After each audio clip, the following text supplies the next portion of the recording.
James 2. Santiago, James 2. 2, 5 to 13. Sumpay. Sumpay siya naputol. Sumpay sa kan James. Ako mo nung pag-sulti. Pareho ka mong subject. Baca ulit na. Hindi, pareho kita mong subject. Yes. Not show partiality. Kaya tubag ni mo because God chose them also. Oh. Sige, mo ano next subject? Hindi ka kagba, pero mga pareho mong subject ko kaya.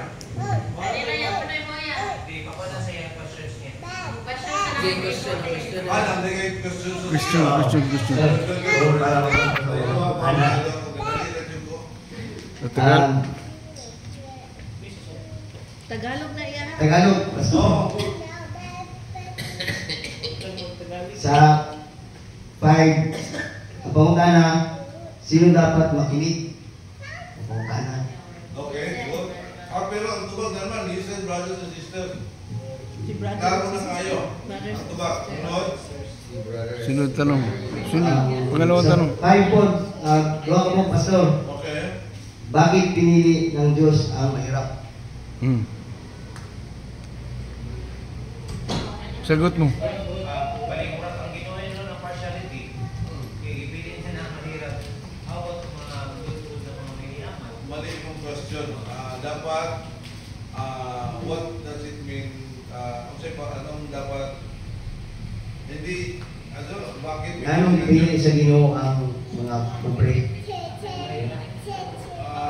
What's the point of James when he said, God chose the poor to be rich in faith? Sa point. What's the point niya? Ni James. Anong pakay ba? Hindi pasabot niya. Anong Pero dapat pakay? yung question ko din na, Anong pakay? kasi kung pasabot na ng word na choose, God choose. Tura. Choosing. Basahan na niyo. Basa. Choosing. To pick out. So, Choosing one out of many.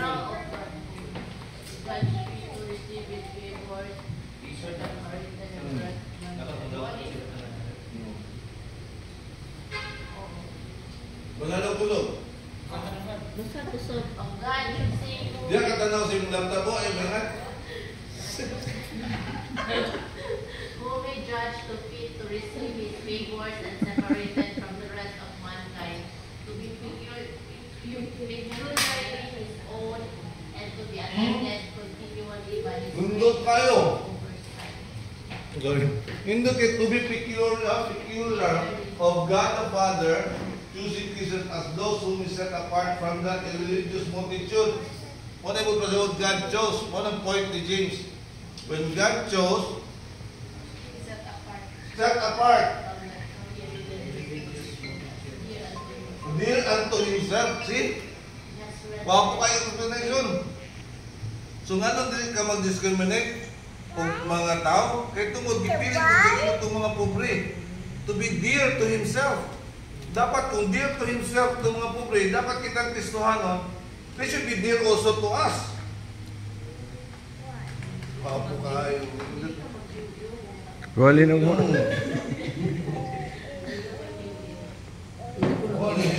Sunod na tanong. So wala yun tayo dapat i-discriminate because everyone in the eyes of God, God wants them to be dear unto Himself. Wala yung magpasabot. So kada mga nang limos, dear din na. Correct. Din na to na. Gigong pa na sa Ginoo. Mga tagig pagpiso. Giandaman na kanunay. Sige naman, pangayo. Kaya mga Muslim. Kaya mga Muslim, dinadiscriminate, meron na sila. What if, during sa inyong simba, Inayon yung Muslim. na yung sunod na banjaw. Banjaw lang. Kanang wala ko siya nag-iilis. Kana yung nisulod siya din mo. Disguise lang ba? Google, wala na, Pastor. Ano yung buhaton? Wala. Siguro tingin Ina, mutapan sa imuha. Kaya bakante mo lang kuranan. Kaya nanimaw sila. Ano yung buhaton? Iguan. Sunod-sunuron kay. Sunod-sunuron pastor kay masakit kuan. Susunod, kay pasig na lang. Interest rate. Pero yung mga Tawanan. sige nagbantay ni What if may musunod din na lalaki na nag-address kung babae? Doing Cross-dress. nag-cross-dress welcome mo din siya. Respect lang. Oo, lagi na. Pero mukha ito sunod din yung sexy kayo. Ikuha lang din siya, i-accept na lang din siya. I-accept mo. Maumagilay dapat na itong mga. Pero ang realidad ba? First Ang reaction na Ang una reaction na impression. to. Unsa man na siya? Dili sa action mo yung second mga anak ko tayo. Ihit to put tayo. Moro na. Wala yung tubag. Kanyang din na mag-show personality because God wants also them to be saved, to be heirs of the kingdom. Because they were dear unto himself. Igugma sa Ginoo, dapat igugmaon po di mo. Wala yung punta naman. Okay? Wala na kayo pangutana? Dagan may pastor kay. Maayo ba sa tanan?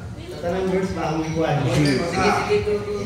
Ang sa 6 foot, bakit nila pinahirapan ang mahirap? Bakit? Ano yan? Pinahirapan ang Pinapahirapan. Wala mahirap. kaya. Hindi naman tubag.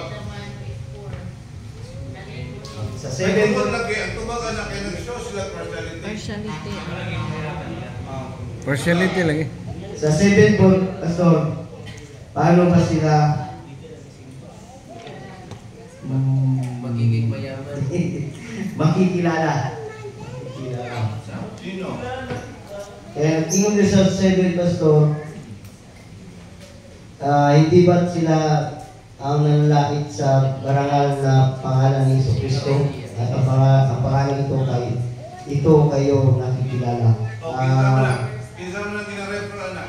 Persecutor, Ang katong mga pastor, itong mga leader, Pariseo. susubukan na kanang kapag Discriminate. katong kapag first Nagka-show personality. Pariseo. katong kuan nga sa kuan pa katong imo bitang kinakuha ng tao pa lang. Kinsa mo na. Kinsa mo na mga tawanan yung istoryahan.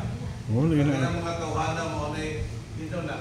Katong gingon sa para sa iyo or Jim. Ito mga dato. Okay, good. Sige. Tunod mo ka lang. Sa 8 foot pastor, ang pungtana, ano dapat nilang gawin? Kaya yung sa 8, Kinsa na nila. kaya Kinsa na nila yung ginapasabot. ang hari pastor, na mga direct mo may sa atin sa 8. Hawi. So na may hari nga, pero kung sinusunod ninyo ang utos ng hari sa kasulatan, na nagsasabi, mahalin mo ang iyong kapwa, gaya ng pagmamahal mo sa iyong sarili. Mabuti ang ginagawa. Susagit yung pakutanan mo. Si Jesus ang So na 8. Ano ang dapat nilang gawin? Ay mo mga pakutanan, magtubag, tanan sa imong process. So, word study ang pinakamaayo. Kung sa'yo po pasabot. What is the meaning of this word? What is the meaning of this phrase? Ana kita mangutana, more ang inuna. What is the point of the writer? Ana kita mangutana. Hindi nyo matulog. Kasi yung mga pangutana, naradya, What is the purpose of the writer? What is the point? Obvious ang answer. So when you ask that kind of question, it is irrelevant, useless. Understood naman na sa iyong statement. Kung ano, ipangutana pa man mo na pagbasa nimo gitubag naman. Pag pangutana nimo, on your statement, ang answer sunod na sentence. Kung ano yung pangutanon, natutubag na naman dito. So, when we ask questions, it should allow us to look it in the dictionary or will help us to research, force us to research, to do research. Dapat mo ano yung buha doon. Kaya kanina yung pangutana, di mo ka mag-research, naroon din na, nag-license naman yung mga package. Diba? Ang pag-analyze ng passage, dito na ito sa subject complement. So, kanina, word study, phrase study, and kung saan point. Kana na kita dungan ng anak o dahil kinahanglanon. Pero kasagaran yun para mas madali ka, word study and phrase study. Already na yan. Okay. And then what is the point of the writer? Unsay subject, ano ng subject complement? Unsay complement. Mira, subject. Part natin mga.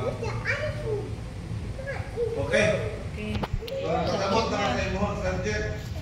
Sir. Katong pareha mo. Why not show partiality? Partiality. Because Discriminate. it discriminates. So, ang imo explanation kung saan discriminate because God wants also them to be rich in faith and rich in the kingdom. What is your reason? Reason, Why implement. not show partiality? Because God wants them to Implement be niya. rich in faith and rich in the kingdom. Or, in one word, God wants them to be saved. Mura na yung pinagkilang ko one word.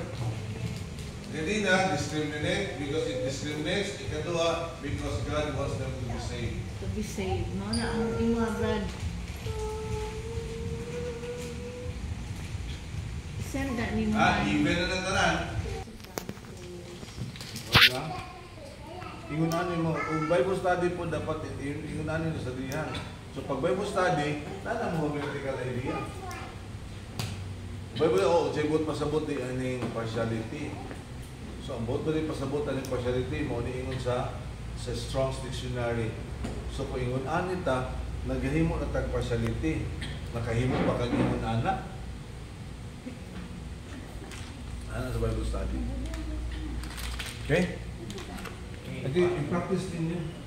Balik na po tayo yung nani sunod. Ipisal.